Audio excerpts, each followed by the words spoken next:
I wish for me sounds more cover BM ba Emadek TV so yeah. If I chose sana the be music canon say ne and your first time I patch on subscribe am. I know what share now I like it. No di ho dance ya show so omra meka Emadek abusan ko na how bad dia update bi e koso bi an sabeka. Yes, update bi an na e koso won 10 times nyina. Yes, in sabeka. I wish for some more koso yes baba some more so koso Ghana. Issues so yes han kwa so na ebe ma waso ante san sem na ekoso etomre bi a se hu obi a wonfa emra ene enhyehyɛ enya adwuma na wono epese wo hye obi ema ne de mra ne nhyehyɛ eya adwuma etomre bi ya na eya na asefem esan sese ye ka nipa ba ko a Ghana ya mamra the Constitution of the Republic of Ghana wa biu su no ewo man Ghana mu a the President of the Republic of Ghana. Akufo Addo has been a single person who has abused our constitution from ages up to ene.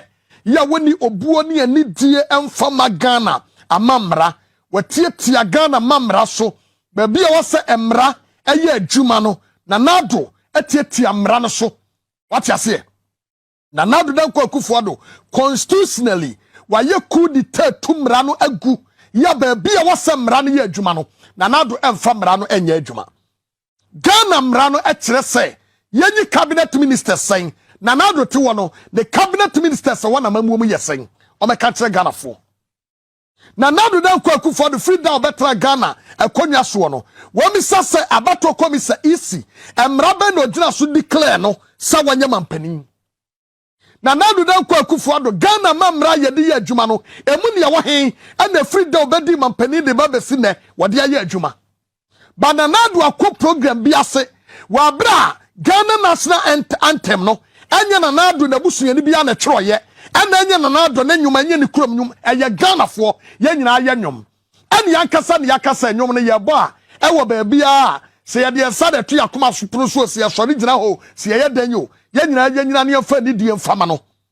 wahini bi akodwabo bi ase Nado Akufo Addo the President of the Republic of Ghana was also there Jumadi na wo mudie no Nado wo na oto nsafra hemfo ne so omomra wahini no so ba no yare ana so ba ni tie na ya sebi mpredi asa sebi kura no waye ne ho yi agu ne ho ana sebi a sebi wagu nsuo kura de agu ne ho ana sebi o wote bia bi problem bi ne na ye ne ya ana sesen wo man pani se wo man pani no ansori amfa ni die amfa ma enwom no aye boye no na se wo bi bumra so na se tietie nanim se dia ene o man pani na Nado Akufo Addo ka wo na so na nya man pani yo because na ugina so kantam din se ade wakonwa de to so se so antumi anko antia galem se a wo de wakonwa de ato so but ene wo da so to wadidi nom da efra wo sa wo ye mampani why na bu Ghana mra so che wo why no odi obuo ne ani die ani ma ye fom e wo Ghana ha che mampani Akufo Addo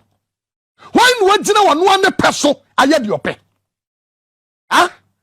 ensentwafo sen ana oba ye no wagina mra so yanya mra pa abuse won tell the whole world bosia do no sen wagina wa peso e de abo e wo Ghana ha Addo mampani Nado Akufo Addo say wo hene na nsore eti Nado buofu sama ne ben no akobe slap no straight nim papa no anye eye bone so bia wo nim papa no anye eye bone Mr. President, with all due respect to your man pani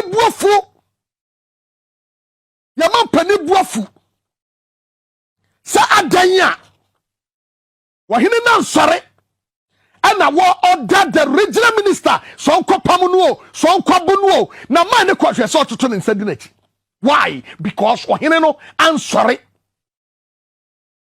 with all due respect na wo show police ni na soja ni no di na ti ho no a won pekrata no kura dia ma no na hwe program ni mu da bi ne buofu etu anye kura he wo di ya de bi hwe wo di ya de koso je won fi no obasa dia ma ne biem obasa dia ma je won fi no ya won fa ho ne buofu Mr. President with all due respect to buase no anya komayare yan wanya yen to buase a presekum eti elman no eho dadwene no enye wo bi a one respect enyoma yebo ewo program ase.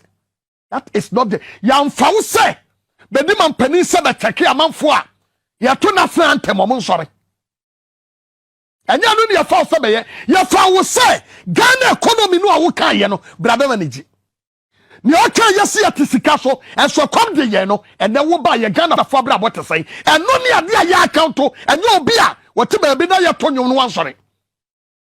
I am telling you, man, wo ko ba bi na mo to nwom no am nsore because minim the manya dia free wo man we ho ye was me waste my time and me energy e kokwa gina ho ma me na ye me ya. And I am telling you, ye woni pan bebre wo ho kra o so gina kakra na wabre. And with all due respect na obuoni ani dia umfa mamra no, don't expect it from somebody say obi be respect the same mra no a wo mu no, because leadership by example.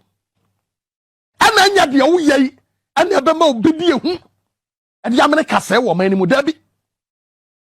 Respect the rule of law.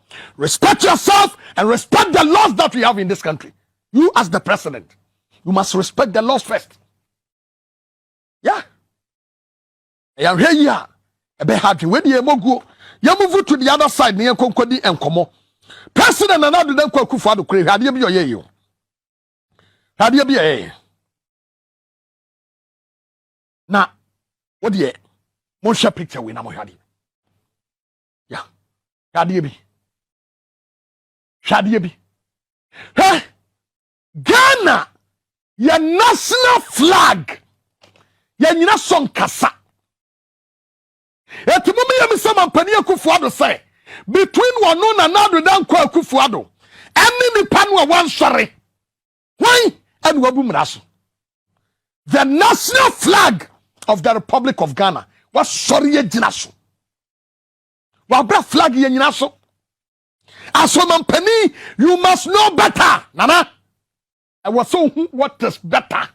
Say your flag, you know. Yam fangu ho nyina so. America mampani bang and we jina flag so. Ye betumi dia rapo ade na no. Asia me yahunu say eye decoration.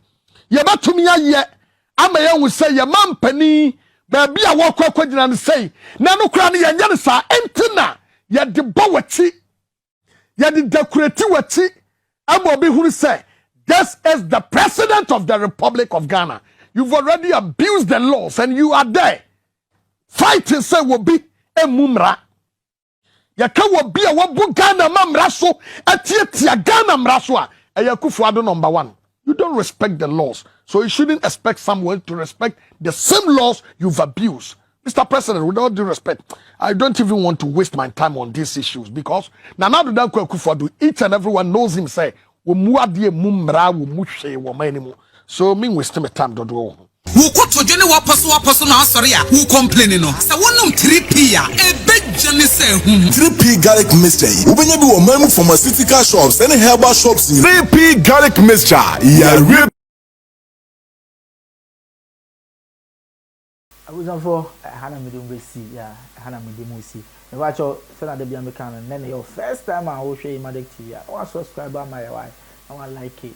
Yes, now I share.